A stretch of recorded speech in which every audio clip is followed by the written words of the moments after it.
Have you ever been playing the same video game or watching the same film or reading the same book over and over because you felt there was something inside of it, something luminous and fascinating that you couldn't quite put your finger on?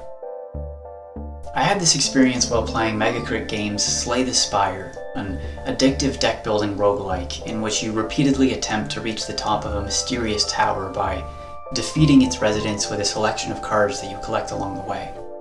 But I wasn't able to fully describe what stood out to me about Slay the Spire until a few months later, when I tried another strategy game, Into the Breach, and discovered something. Whatever that special ingredient, that glowing, ephemeral quality that kept me thinking about Spire for months was, Into the Breach had it too. In this video, I'm going to be breaking down the lessons I've taken from these two games, and how I'm using those insights in the design of my own roguelike strategy game, Blossom.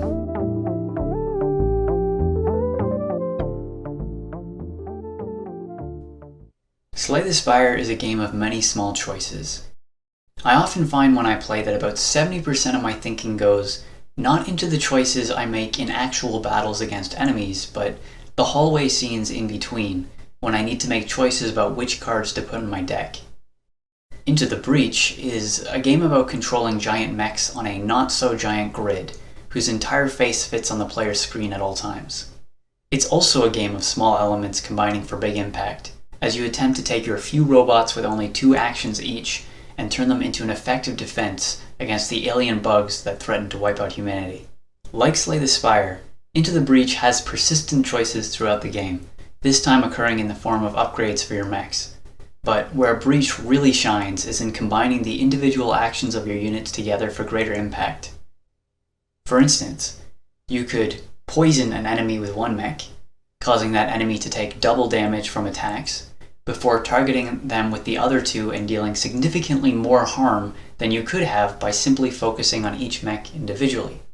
But what both these games do well is making seemingly minor decisions add up to outcomes that feel larger than the sum of their parts.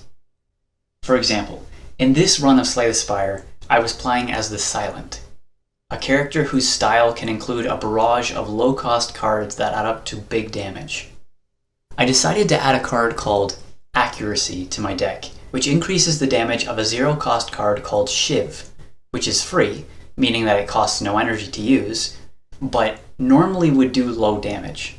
Then, I added some cards that fill my hand with Shivs, and the result is that I can do massive damage in a single turn as I burn through all those zero-cost cards, which now do multiple times more damage than they would have, all because I used a combination of small choices about what I would put in my deck that translated into a combo that has a weightier impact. So this is what makes the games feel fun. But the reason these games make your actions feel meaningful is that the resource you need in order to avoid losing, whether it be your health points in Slay the Spire, or the energy left in your power grid in Into the Breach, are persistent. They don't reset between battles. This means that every time you take damage in Spire, or fail to stop an alien bug from damaging the grid in Into the Breach, every single time has long-term meaning to whether you will succeed or fail. When you fall to an enemy in Slay the Spire, it usually isn't because of one particular choice you made inside that battle. It's almost always because the incremental choices you made when building your deck leaned your overall strategy in a direction that wasn't able to stave off enough damage over time, bleeding out gradually until you are unable to continue. And because both these games require you to return to the beginning whenever you fail, there's a feeling of significance that each of your choices has. Playing these games is like building a structure beneath your own feet, climbing towards the sky by placing each individual column, every floor or wall, until eventually the whole thing collapses. And after you've dressed your wounds and swallowed your pride, you take a look at the rubble and realize that there were fundamental errors in the foundation of what you had laid. Probably no single obvious flaw that brought down the whole structure, but incremental errors which eventually added up to collapse. It's this feeling of fragility which adds so much decorum and thematic importance to everything you do in these games. And it's exactly the design philosophy that I've been using to build the core strategy mechanics for Blossom. As you progress through the game, you'll have the opportunity to choose the lines of poetry that suit your own style of strategy, much like card selections in Slay the Spire, but each line will also have multiple uses in combat, meaning that every line can potentially be used for a number of unique strategies, much like combining the actions taken by the mechs in Into the Breach. Speaking of actions which have multiple uses, that brings me to the next lesson I've taken from these two games. One of my favorite games in the world is the classic Star Wars Battlefront 2 from 2005.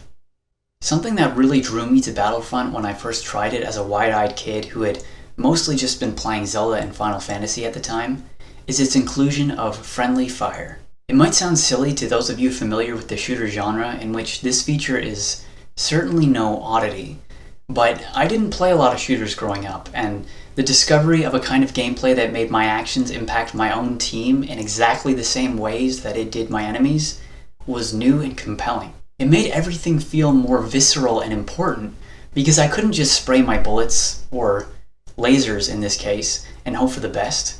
I had to be intentional about my shots to avoid killing my own teammates, forcing me to consider a whole other layer of potential consequences for my actions.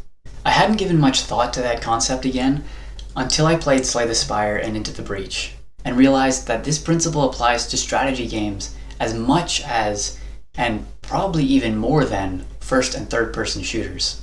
I've been referring to this design choice in my notes as the Zone of Neutrality, and if there are any game devs or really anyone more knowledgeable than myself on the topic watching this video, please let me know if you're aware of any industry standard term. I would really love to stop using my own homebrew vocabulary. But basically, the Zone of Neutrality refers to the extent to which the actions you take within a game have the potential to impact yourself and others, whether they be allies or enemies, equally.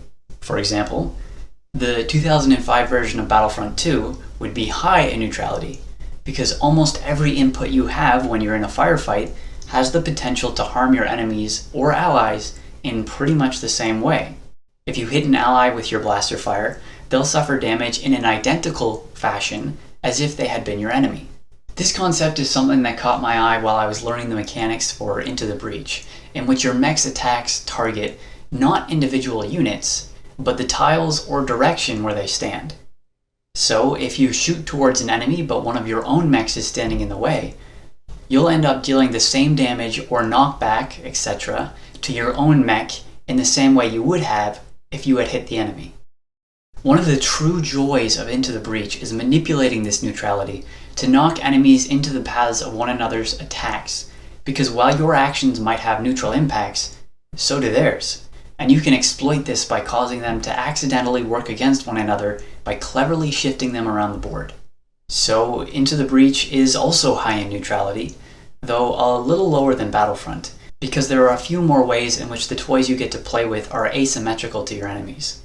For example, the passive abilities of your pilots, who generally only give you buffs and don't impact enemies in the same way. Slay the Spire, however, is low in neutrality. I wouldn't say that it's all the way outside of the zone, because you will be both targeting yourself and enemies in that game, and enemies will also be targeting you and themselves, but the critical difference is that those are never the same actions. When you play a card that deals damage to an enemy, you can't target yourself with that same damage, and when an enemy targets you with, say, a debuff, they'll never target themselves or an ally with that same disadvantage. Contrasting these two strategy games was one of the fundamental design pillars in deciding how I wanted to create the core loop of Blossom.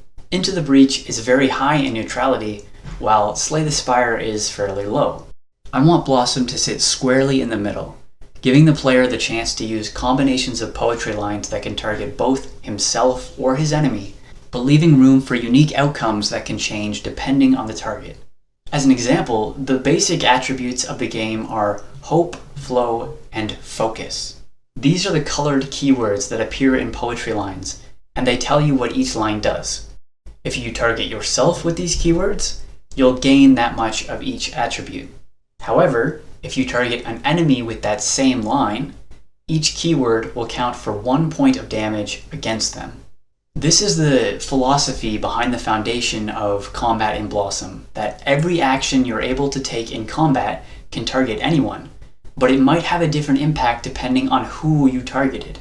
I've been designing this way because I love the satisfaction of Into the Breach's use of an elegant few choices that can go in multiple directions, but I also want to leave room for more specific, niche strategies like the kind that are possible as you build a deck in Slay the Spire. Maybe the simplest thing I learned from these two games and have incorporated into Blossom is to warn the player of the enemy's actions before they take them. Now, this might seem counterintuitive. Isn't half the fun of strategy games managing the risk of not knowing what your opponents will do next? Well, I would have thought so too, but after playing these games, I've been converted. Giving the player the information they need to react and plan ahead, even if the information is only solid for a few turns or even a single turn before becoming obsolete, adds so much more ownership over the success or failure of every attempted strategy. If you don't know what your enemy is going to do, and then they perform an action that causes you to lose, that isn't fun, it just feels unfair. But if you know before it happens exactly what the enemy will do, and you can't pull off a maneuver to overcome the situation, then it feels like you have more to learn about the game than it does the game randomly tossing you into an unwinnable scenario. The other half of why telegraphing enemy attacks makes strategy games fun is because you can plan ahead with so much more depth. You're able to go straight to planning which actions you want to combine, instead of worrying about whether the enemy's next move will make your choices meaningless. This puts the player in a more proactive state of mind, where they aren't constantly reacting, but are able to think ahead with confidence and pull off much more elaborate tactical decisions than they would have otherwise. So, I'm putting that in Blossom. On this one I don't really have any great creative innovation to talk about, how I'm taking these mechanics and transforming them into some new evolution for Blossom. To be honest, both Spire and Breach show you enemy attacks ahead of time, and I like it, so I'm also going to add that to Blossom. That brings to a close the lessons I've been taking from these two games to make Blossom. If you guys have any favorite ideas or mechanics from games that you love, let me know in the comments. I'd really love to hear your thoughts. Thanks so much for watching, and I'll see you next time.